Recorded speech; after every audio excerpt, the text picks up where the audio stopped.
वा, आता आपण बघू शकतो वरती चीज छान मेल्ट झालेला आहे. याचा अर्थ पिझ्झा ऑलमोस्ट तयार आहे. हो. काढूया का हो. नागेशराव? हो हो. गॅस करतो बंद, झाकण काढतो. अरे मस्त वाफ आलेली आहे. आणि आता पटकन हा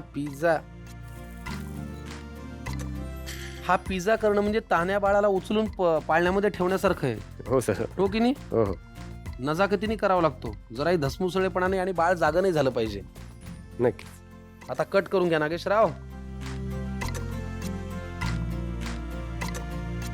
तुझ्या स्वयंपाक करण्यामध्ये एक सफाईदारपणा आलाय. पण हो सर. म्हणजे मी पाहतोय आता मगापासून ज्या पद्धतीने तू चॉप करतोयस, तू आत्ताही हे कट करतोयस.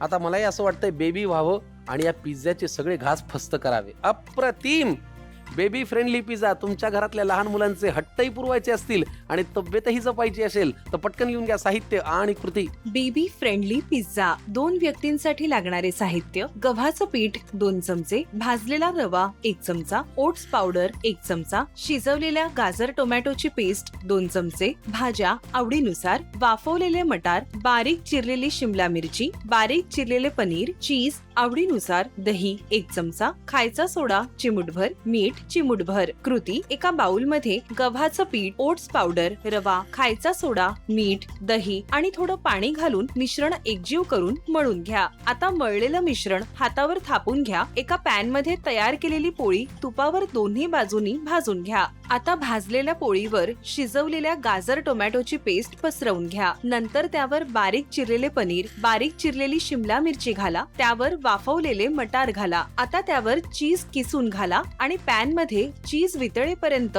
झाकण लावून शिजवून घ्या. बेबी फ्रेंडली पिझ्झा तयार.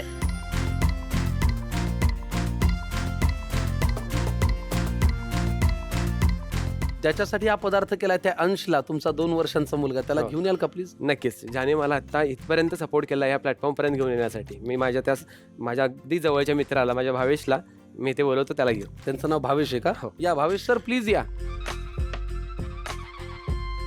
हाय, या या या.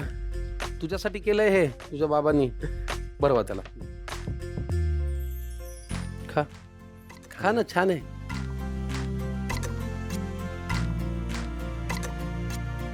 छान छान.